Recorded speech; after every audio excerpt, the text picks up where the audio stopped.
Welcome back रॉकर्ड। स्वागत है आपका स्वीट कॉम्बैट के अगले पार्ट में। अगर आप हमारे चैनल पर नए हैं और अगर आपने पुराने एपिसोड्स नहीं देखे हैं तो दोस्तों पहले उन एपिसोड्स को देखिए, तभी आपको ये अच्छी सी स्टोरी समझ में आएगी। तो इस एपिसोड की शुरुआत में बयूनो के होटल को दिखाते हैं। उसकी माँ कहती है कि कल जो लड़की मिंगटैन के साथ यहाँ आई थी वो तुम्हें बहुत पसंद है ना। मम्मी आपको कैसे पता चला? माँ तुम बहुत ही स्वीट हो। बेटा मैं इस होटल में कई कपल्स को देखती हूँ, उनका बिहेवियर देखकर मुझे पता चल जाता है कि वो लोग सच में प्यार करते हैं या यूं ही टाइम पास कर रहे हैं। कल मिंगटैन और वो लड़की यहाँ आए थे ना, तो उनको देखते ही मुझे पता चल गया था कि वो दोनों एक दूसरे से बहुत प्यार करते हैं। उनकी आंखों में ये साफ साफ नजर आ रहा था। लेकिन बयूनो कहता है कि मम्मी ऐसा कुछ भी नहीं है। फेंग्यू मिंगटैन को बिल्कुल भी पसंद नहीं करती क्योंकि वो तो किसी से ठीक से बात भी नहीं करता। लेकिन मेरी और फेंग्यू की जोड़ी खूब रहेगी ना, है ना माँ? हम दोनों तो एकदम मेड फॉर ईच अदर बने हैं। अरे सुन बेटा, दिन में सपने देखना छोड़ ले और काम पे जा, ये कहकर उसकी माँ चली जाती है। अब अगले शॉट में मिंगटैन को दिखाते हैं जो टूर्नामेंट के बारे में डिटेल्स देखने लगता है। वो देखता है कि इस रिंग के अंदर फाइट करना होता है और इसमें किसी भी तरह के पंचेस अलाउड नहीं है। अब ये सब देखकर वो जरा डर जाता है। तब मिया और जाओमी आकर कहती हैं कि तुम घबराओ मत, वैसे तो तुम बहुत तेज भागते हो, इसलिए तुम्हारा वो स्टैमिना यूज करके तुम अपोनेंट को लगातार डोज कर सकते हो और जब वो थक जाएगा तो तुम उस पर अटैक करना शुरू कर देना और हम तुम्हें इस बारे में ट्रेनिंग भी देंगे, तुम टेंशन मत लो। और अब इस तरह ट्रिक्स बताने के बाद उन दोनों में फाइटिंग शुरू हो जाती है। एक कहती है मैं मिंगटैन को ट्रेन करूंगी और दूसरी कहती है नहीं नहीं मैं ही मिंगटैन को ट्रेन करूंगी। लेकिन मिंगटैन इस तरह के ट्रिक्स यूज करके नहीं जीतना चाहता, वो एकदम प्रॉपर बॉक्सिंग करना चाहता है जो एकदम फेयर हो। अब दिखाते हैं तो मिंगटैन के भाई और बहन कराटे क्लास में होते हैं। छोटू बहुत ही अच्छी तरह से ट्रेन हो रहा होता है। उसका मास्टर कहता है तुम तो बहुत ही टैलेंटेड हो। वो कहता है कि मैं भी अपने भाई की तरह ज़ेंगजी स्पोर्ट्स कॉलेज को ही ज्वाइन करूंगा और यही मेरा लक्ष्य है। और ये कहकर वो वापस प्रैक्टिस करने लगता है। तभी एक लड़का आकर छोटू से कहता है कि उस कॉलेज में ज्वाइन करना कोई मामूली बात नहीं है। वहाँ मुझे एडमिशन दिलवाने के लिए तो मेरे पापा ने अभी से मेरे लिए एक पर्सनल ट्रेनर अरेंज किया है। तुम्हारे पास तो ट्रेनर भी नहीं है, फिर तुम ज़ेंगजी कॉलेज कैसे जा सकते हो? अब छोटू कहता है कि मैं तो उस कॉलेज की बॉक्सिंग क्वीन को भी जानता हूँ, वो मुझे जरूर ट्रेन करेगी। क्या तुम ज़ेंगजी कॉलेज की क्वीन यानी फेंग्यू को जानते हो? झूठ मत बोलो। इतने में उसकी बहन कहती है कि फेंग्यू तो हमारे घर में भी आई थी, वो हमारे साथ मिलकर खेली भी थी, समझे? लेकिन वो लड़का इन पर विश्वास ही नहीं करता और कहता है कि तुमने तो एक बार यूं भी कहा था कि तुम्हारे पेरेंट्स फॉरेन में हैं, लेकिन सच तो यह है कि वो दोनों मर गए हैं। तुम दोनों हर बात पे झूठ बोलते हो, तो ये बात भी झूठी होगी। तो छोटू कहता है क्या तुमने मुझे झूठा कहा? और ये कहकर छोटू उससे खूब लड़ने लगता है। तब मास्टर आकर उनको रोकता है तो वे मास्टर को सारी बातें बताते हैं।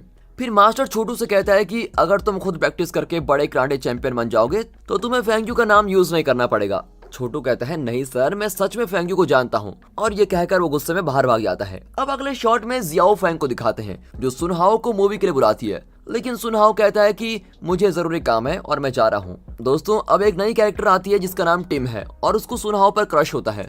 दोस्तों आप लोग याद कर लीजिए कि किसको किस पर क्रश है, वरना बहुत ही कंफ्यूजन हो जाएगी। यहाँ मिंगटैन और उसके फ्रेंड्स खाना खा रहे होते हैं। तभी फेंग्यू वहाँ पर आती है। सब पूछते हैं कि तुम तो कभी हमारे साथ खाना ही नहीं खाती थी और आज अचानक यहाँ कैसे आ गई? तो फेंग्यू कहती है कि मुझे भी प्रिंसिपल ने मिंगटैन को ट्रेन करने को कहा है। फिर वो बैठकर खाने लगती है और मिंगटैन से कहती है कि तुम ये वाले फूड्स खाया करो क्योंकि इनमें ज्यादा प्रोटीन होता है। और ये सुनकर मिया को बहुत ही जलन होती है कि ये उसको सिखा रही है। वो कहती है कि मिंगटैन को ये सब बिल्कुल भी पसंद नहीं है और वो शर्मा रहा है तुम्हारी बातों को सुनकर। और तभी बयूनो अपना मुंह खोल देता है और कहता है कि ये कब से शर्माने लगा, कल ही तो ये दोनों मेरे होटल में नूडल्स खाने आए थे। अब ये सुनकर तो मिया और जाओमी को करंट वाला शौक लगता है।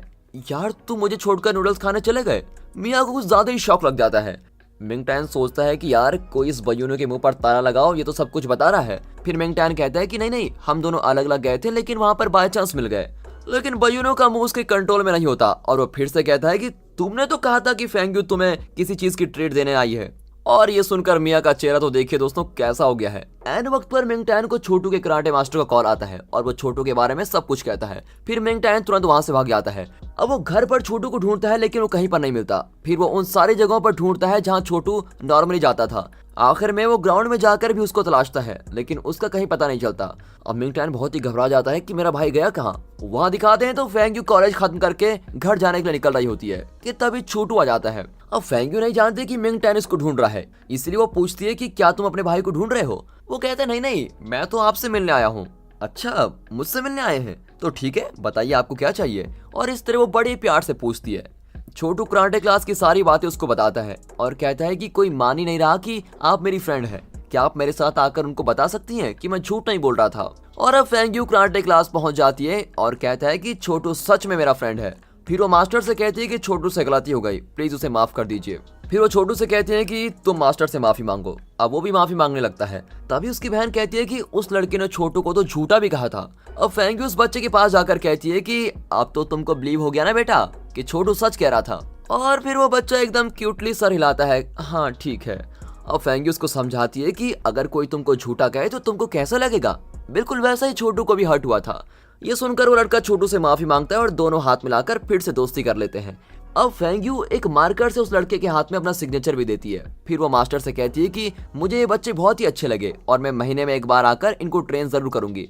मास्टर भी हाँ कर देते हैं और बच्चों को तो डबल खुशी हो जाती है। इतने में मिंग टैन वहां जाता है और ये सब देखकर बहुत ही खुश होता है।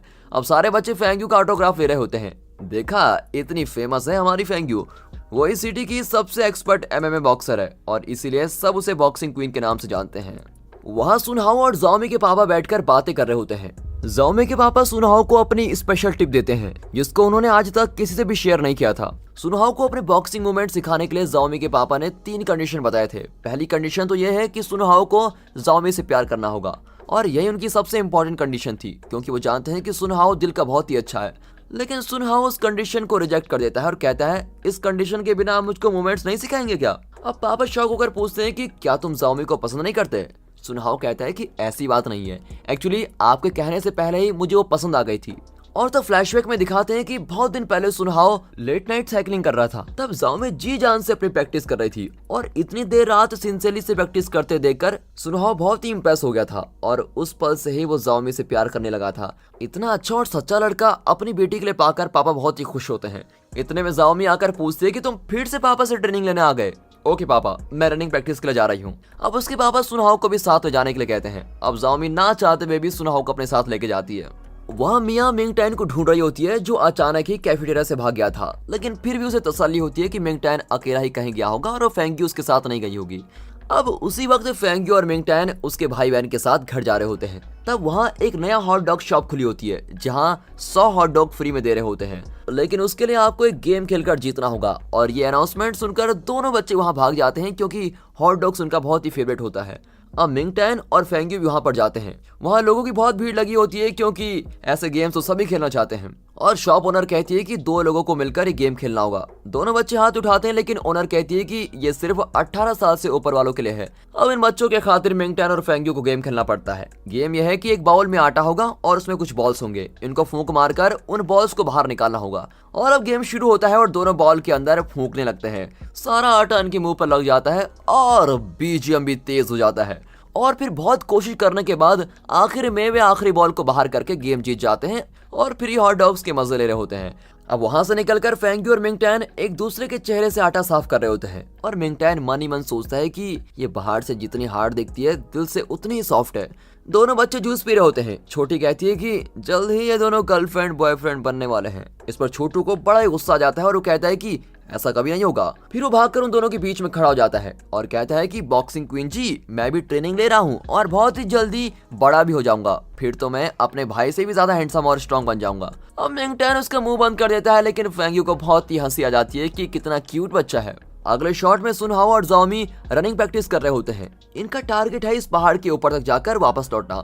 सुनहाओ भागने में बहुत ही चैंपियन होता है और जाओमी को पीछे छोड़ ही देता है, लेकिन वो भी हार नहीं मानती और उससे आगे जाती रहती है। अब आखिर दोनों पहाड़ के ऊपर पहुंच जाते हैं। सुनहाओ जाओमी को पानी देता है और वो पूरी बोतल खत्म कर देती है। जाओमी पूछती है कि क्या तुम पापा के साथ डेथ स्ट्राइक वाला मूवमेंट सीख रहे हो। हाँ, सीखने की कोशिश तो कर रहा हूँ। तुम अपने पापा से क्यों नहीं पूछती।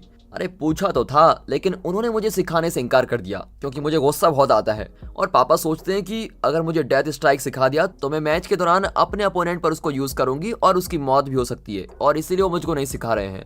लेकिन तुम भी गुस्से वाले हो इसलिए तुम्हें भी पापा नहीं सिखाएंगे। अब इस पर सुनहाओ कहता है कि तुम्हारे पापा मुझको सिखाने के लिए राजी हो गए हैं और ये सुनकर जाओमी को तो और भी गुस्सा आता है। अब सुनहाओ कहता है कि चलो नीचे चलते हैं। जाओमी कहती है कि अभी अभी तो ऊपर आए और तुम कह रहे हो नीचे चलो, क्या तुम कभी थकते नहीं। फिर वो सुनहाओ को जंगल के शॉर्टकट से नीचे लेके जाती है। वो पूछता है क्या तुम रास्ता जानती हो। अरे डरो मत, मुझे सारे रास्ते पता है। यह कहकर वो आगे जाती है लेकिन कुछ ही देर में उसकी गर्दन पर एलर्जी होने लगती है। सुनहाओ कहता है कि तुम्हें जरूर किसी इंसेक्ट से एलर्जी है, हमें सीधे रास्ते से जाना चाहिए था। अब वहाँ मिंग टैन को दिखाते हैं जो बोइनो के होटल में पार्ट टाइम जॉब कर रहा है। तब मिया आती है। दरअसल बयूनो और मिया के बीच एक एग्रीमेंट होता है कि मिंग टैन को मिया के साथ हुकअप करने में बयूनो मिया की मदद करेगा और बयूनो को फेंग्यू के साथ हुकअप करने में मिया बयूनो की मदद करेगी। आई बात समझ में? इसे कहते हैं गिव एंड टेक पॉलिसी। तब वहाँ अकड़ू आ जाता है और मिंग टैन के पास जाकर बैठ जाता है। बयूनो और मिया आकर डांटते हैं कि तुम्हारी गुंडागर्दी यहाँ पर नहीं चलेगी।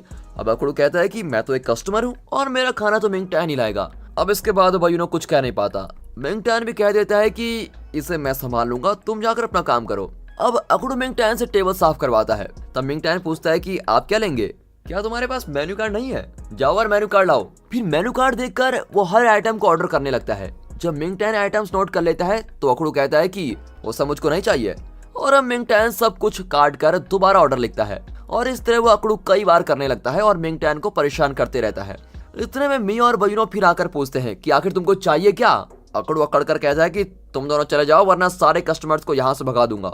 और फिर भी वो दोनों कुछ कर नहीं पाते। फिर वो अपना ऑर्डर देता है और मिंग टैन बहुत ही शांत होकर सब कुछ नोट करता है। फिर उसका सारा ऑर्डर लाकर रख देता है। अब अकड़ू कहता है कि है मुझे सब नहीं चाहिए और इसका बिल भी मैं नहीं दूंगा, तुम ही पे कर लेना, ठीक है? मैं तो यहाँ तुम्हारी अकड़ कम करने आया था। उस दिन तो तुम बहुत ही भड़क रहे थे ना, असली गेम तो अब शुरू होगा। इस तरह वो मिंग टैन को टॉर्चर कर रहा होता है।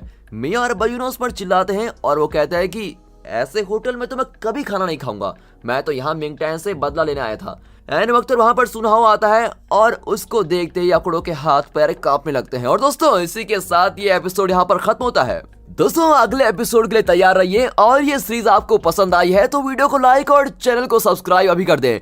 और दोस्तों कमेंट्स में ये जरूर बताइएगा कि आपको इस सीरीज में सबसे ज्यादा पसंद क्या आया और इतनी पसंद क्यों आ रही है। बाकी मिलते हैं अगली वीडियो में, तब तक good bye and peace and finally thanks for watching.